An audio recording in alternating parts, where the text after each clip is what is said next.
नमस्कार, आदाब, मैं शाइस्ता आप सभी का हार्दिक स्वागत करती हूं अपने इस चैनल बात देश और बिहार की। 4 जून की तारीख हम सभी को याद है। इस दिन लोकसभा का रिजल्ट आया था, लेकिन बहुत सारे लोग इस बात को नहीं जानते हैं कि 4 जून को ही नीट की परीक्षा का भी रिजल्ट आया था। वैसे विद्यार्थी जो डॉक्टर बनने का सपना देखते हैं, उनके लिए नीट की परीक्षा पास करना बहुत जरूरी हो जाता है, क्योंकि इस परीक्षा को बिना पास किए हुए उन्हें मेडिकल कॉलेज नहीं मिल सकता है। इसलिए ये कई लाखों बच्चों के सपनों का भी रिजल्ट था। लेकिन इस बार का जो रिजल्ट है वो काफी चौंकाने वाला रहा। इस बार के रिजल्ट में जो सबसे बड़ी चौंकाने वाली बात थी वह यह थी कि इस बार 1, 2, 3, 4 टॉपर नहीं, बल्कि 67 यानी कि 67 टॉपर हुए।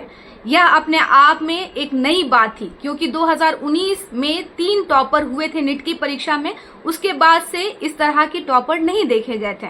लेकिन इस बार 2024 के रिजल्ट में 67 टॉपर हुए, जिन्हें 720 में से 720 मार्क्स आए हैं।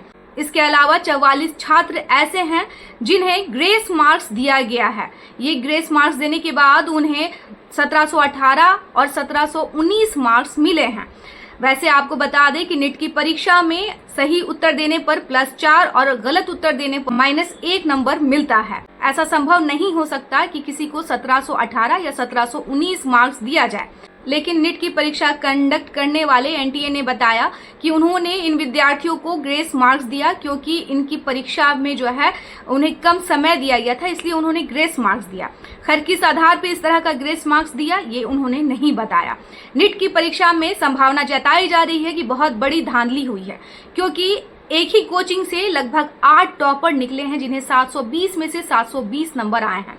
वैसे बहुत दिनों से ही एनटीए नेट के द्वारा जो भी कंप्यूटर बेस्ड एग्जाम लिए जाते हैं, उस पर बहुत दिन से पॉइंट आउट हो रहा है कि इसमें बहुत बड़े तादाद पर गड़बड़ी की जा रही है। नीट की परीक्षा का यह रिजल्ट भी एक बड़े स्कैम की तरफ इशारा कर रहा है, जिसकी जांच करने की जरूरत है, क्योंकि यह लाखों विद्यार्थियों के सपने के चूर होने के बराबर है। विपक्षी पार्टियां नीट में हुई धांधली को लगातार उजागर करने के लिए जांच बैठाने की मांग कर रही हैं। प्रियंका गांधी ने भी इस पर आपत्ति जताई है। देखना यह है कि क्या सरकार कोई ठोस कदम उठाती है और इसकी जांच पड़ताल करती है।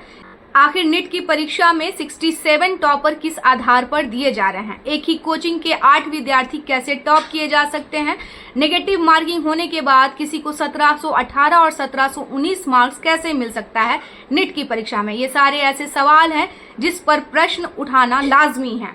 ऐसा भारत में पहली बार नहीं हो रहा है कि इस तरह की परीक्षाओं के बारे में सवाल उठाए जा रहे हैं। मैंने आपको बताया था कि 2019 से लेकर के 2023 तक लगभग 70 पेपर जो हैं लीक हो चुके थे एग्जाम के। स्टूडेंट्स के जो कॉम्पिटिटिव एग्जाम की तैयारी करते हैं, उनके 70 पेपर से अधिक लीक हो चुके हैं और लगातार इस पर जो है कड़ी कार्रवाई की मांग की जा रही है।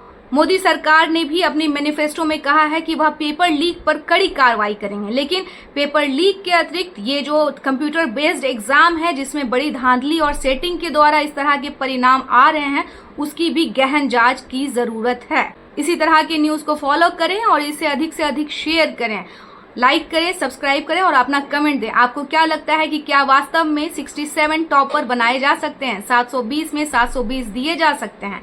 अपनी राय दें मुझे दे इजाजत। धन्यवाद।